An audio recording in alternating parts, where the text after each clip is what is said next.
Hello everyone, welcome to Astounding Engineers. This will be part 2 of limit state method.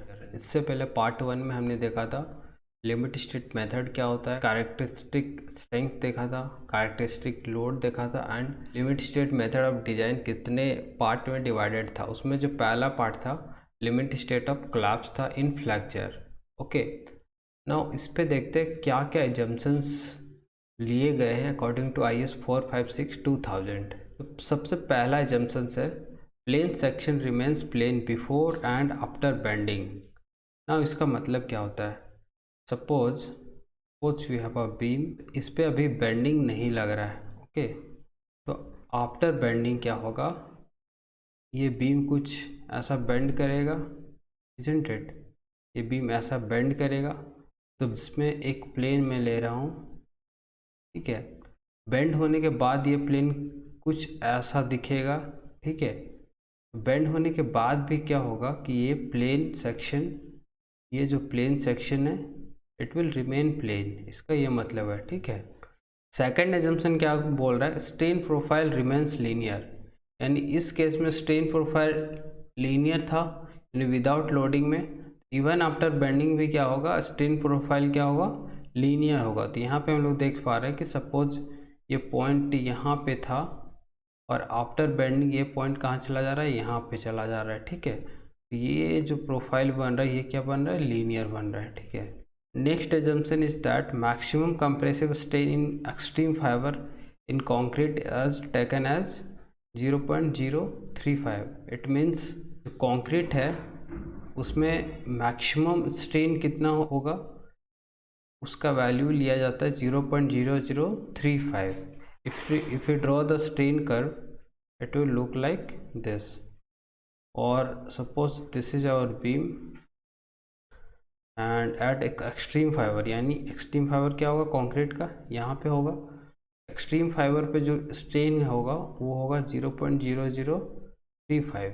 Next assumption क्या बोलता है, stress strain diagram of concrete can be taken as trapezoidal और parabolic, rectangular और any other shape which is in agreement with the test result. Suppose ये beam है, इसमें जो stress curve होगा वो क्या होगा, ये तो आइदर पैराबोलिक रेक्टेंगुलर हो सकता है, ठीक है, ये पैराबोलिक रेक्टेंगुलर है, और क्या होगा, ऐसा हो सकता है स्ट्रेट लाइन देन रेक्टेंगुलर, यानी ट्रेपेजॉइडल हो सकता है। नेक्स्ट एजम्पशन ये बोला है maximum strain in steel at failure should not be less than this value. Okay, ये मैं आगे बताऊंगा, अभी इतना जान लो कि जो मैक्सिमम स्ट्रेन होता है स्टील में एट फेलियर वो एक्सीड नहीं करना चाहिए ये वैल्यू से, ठीक है। ये कहाँ से आता है वो भी मैं बताऊंगा अभी। नेक्स्ट आता है stress strain curve for concrete. जब हम लोग डिजाइन स्ट्रेस ऑफ कॉन्क्रीट लिखते हैं तो उस केस में हमको फैक्टर ऑफ सेफ्टी से डिवाइड करना पड़ता है। Okay, but here we can see that, यहाँ पे हम लोग देख पा रहे हैं कि 0.67 FCK को डिवाइड किया हमने 1.5 से। ये क्यों किया है, क्यों नहीं किया FCK को डिवाइड 1.5 से, ऐसा इसलिए किए हैं क्योंकि जो FCK का जो वैल्यू आता है ये कहाँ से आता है, कंक्रीट क्यूब से आता है, ठीक है। जब हम लोग क्यूब का प्रिपरेशन कर रहे होते हैं उसको जो टेस्ट करते हैं वहाँ से FCK का वैल्यू आता है, बट एक्चुअल में क्या होता है, कंक्रीट का यूज स्ट्रक्चरल मेंबर में होता है, लाइक कॉलम हो गया, बीम हो गया। तो ये क्यूब्स के कंपैरिजन में जो एक्चुअल साइज होता है मेंबर का वो बहुत ज़्यादा होता है, ठीक है। तो साइज इफेक्ट से होता ये है कि as the size increases strength will decrease. Strength जैसे ही साइज बढ़ता है मेंबर का स्ट्रेंथ कम होता है, बट एट सर्टेन साइज यानी 450 mm के बाद ये जो वैल्यू है FCK का वो कांस्टेंट हो जाता है, ठीक है। इसलिए 1/3 ऑफ FCK इज इग्नोर्ड, यानी 1/3 of the strength of the member is ignored.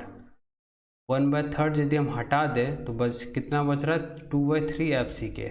2/3 FCK को लिख सकते हैं 0.67 FCK, उसको डिवाइड करते यदि 1.5 से हम लोग को मिलेगा 0.45 FCK which is design stress for concrete. Okay, तो वही चीज़ यहाँ पे मैं ग्राफिकल रिप्रेजेंटेशन से किया हूँ पहले एफसीके है, फिर साइज इफेक्ट कंसिडर करने के बाद 0.67 एफसीके आया, फिर फैक्टर ऑफ सेफ्टी को डिवाइड किया तो ये आया 0.45 एफसीके, जो कि डिजाइन स्ट्रेस है फॉर कंक्रीट। नेक्स्ट है स्ट्रेस कर्व फॉर स्टील। तो स्टील का स्ट्रेन स्ट्रेस का सबको पता होगा, ये हो गया प्रोपोर्शनल लिमिट, फिर elastic limit, upper yield, lower yield, ठीक है, ये प्लास्टिक रीजन हो गया, स्ट्रेन हार्डनिंग पार्ट, ये necking region, then this is fracture. Okay, so this is for mild steel, but in general if you talk like for HYSD बार के लिए देखें तो उसमें भी ये वाला पोर्शन जो ये सारी पॉइंट्स है ये क्लियरली विजिबल नहीं होता है। ओके, उस केस में जो स्ट्रेंथ का वैल्यू है या जो स्ट्रेस का वैल्यू है वो हम लोग कुछ इस प्रकार से लेते हैं, 0.2% स्ट्रेन पे पैरेलल लाइन ड्रॉ करते हैं और जहाँ पे ये कट किया वो वैल्यू हुआ हमारा यील्ड स्ट्रेंथ। इसके रिस्पॉन्डिंग स्ट्रेन लिखना है तो Fy बाय क्या करना होगा, इलास्टिक मॉडुलस ऑफ इलास्टिसिटी से डिवाइड करना होगा। तो मॉडुलस ऑफ इलास्टिसिटी से डिवाइड किया तो मुझे ये वैल्यू आ गया। Okay, if you want to find the design stress in steel then we need to divide it by factor of safety for steel which is equal to 1.15 and further it will be equal to 0.87 Fy। ये हो गया design stress in steel. Okay, और अभी मैं जब assumption में बताया था कि इससे वैल्यू क्या होगा, मिनिमम नहीं होना चाहिए, maximum strain should not be less than this value, तो ये वैल्यू यहीं से आया था। ठीक है, 0.02 प्लस Fy बाय 1.15 ES। तो इससे ये वैल्यू नहीं होना चाहिए क्योंकि इससे ये वैल्यू नीचे होगा तो यहाँ पे क्या होगा कि यहाँ पे प्रॉपर ये प्लास्टिक डिजाइन नहीं हो पाएगा। प्लास्टिक नहीं हो पाएगा तो लिमिट स्टेट का मेन कॉन्सेप्ट ही है कि प्लास्टिक डिजाइन होना पड़ेगा। ठीक है, इसलिए मटेरियल का जो मैक्सिमम स्ट्रेंथ है वो यूटिलाइज हो सके। आई होप ये क्लियर हो गया होगा। Next thing is stress block parameter which is very important और यहाँ से गेट में इससे क्वेश्चन पूछा गया है। इसमें मैं गेट का क्वेश्चन भी इंक्लूड कर रहा हूँ, देखेंगे कि ये टॉपिक से क्या पूछा गया था और वो कैसे सॉल्व होता। ओके, तो सपोज यहाँ पे एक बीम का क्रॉस सेक्शन में ड्रॉ किया हूँ, उसमें रेनफोर्समेंट लगा हुआ है, उसका स्ट्रेन डायग्राम ड्रॉ करूँ यदि तो वो लीनियर होगा, ऑब्वियसली एवरीवन नोज दैट। उसके बाद यहाँ पे स्ट्रेस कर्व क्या होगा, रेक्टेंगुलर पैराबोलिक। तो ये पोर्शन जो है ये क्या होगा, रेक्टेंगुलर होगा और ये पैराबोलिक होगा। ठीक है, तो यहाँ पे मैं मान रहा हूँ कि जो रेक्टेंगुलर वाला पोर्शन है वो x1 डेप्थ के लिए है और x2 डेप्थ के लिए है पैराबोलिक वाला पोर्शन। ठीक है, और ये है 0.45 एफसीके जो अभी हमने निकाला था design stress for concrete. Okay, और ये है टेंसाइल स्ट्रेंथ फॉर स्टील यानी design stress for steel which is equal to 0.87 Fy। Fine, अब इस वाला ट्रायंगल में देखें यानी स्ट्रेन डायग्राम से, तो यहाँ पे हम लोग सिमिलर ट्रायंगल लगा सकते हैं। तो बड़े वाले ट्रायंगल से 0.0035 बाय XU इक्वल टू क्या हो जाएगा, 0.002 बाय x2, यानी ये वैल्यू x2 यहाँ कंसिडर किया हूँ, यहाँ से x2 का वैल्यू आ गया in terms of XU which is equal to 4/7 XU। Value यहाँ पे लिख सकते हैं हम लोग x1 plus x2 equal to XU। From here we can find the value of x1 as 3/7 XU। अब हमको फाइंड करना है कॉम्प्रेसिव फोर्स। तो कॉम्प्रेसिव फोर्स क्या हो जाएगा, स्ट्रेस इनटू एरिया होता है ना। तो यहाँ पे हमको स्ट्रेस डायग्राम के एरिया से मल्टीप्लाई करना होगा, एरिया इनटू क्या करना होगा, विड्थ ऑफ द बीम से मल्टीप्लाई करना होगा। ओके, तो जब मैं एरिया कैलकुलेट करूँगा तो यहाँ पे दो एरिया आ रहा है, यानी एक रेक्टेंगुलर वाला पार्ट आ रहा है और एक पैराबोलिक वाला पार्ट आ रहा है। तो यहाँ पे सेपरेटली मैं बोल दे रहा हूँ, for the rectangular part compressive force is C1 and for the parabolic part compressive force is C2। Rectangular वाला पार्ट के लिए जो एरिया होगा क्या हो जाएगा, 0.45 FCK into the depth which is equal to 3.7 XU into width. Okay, तो यहाँ हो गया ये C1 का वैल्यू आ गया। इसी तरह C2 का वैल्यू हम लोग निकाल लेंगे फॉर द पैराबोलिक पार्ट। तो पैराबोला का एरिया होगा, यदि इस तरह पैराबोला है तो एरिया उसका हो जाता है 2/3 बेस इंटू हाइट।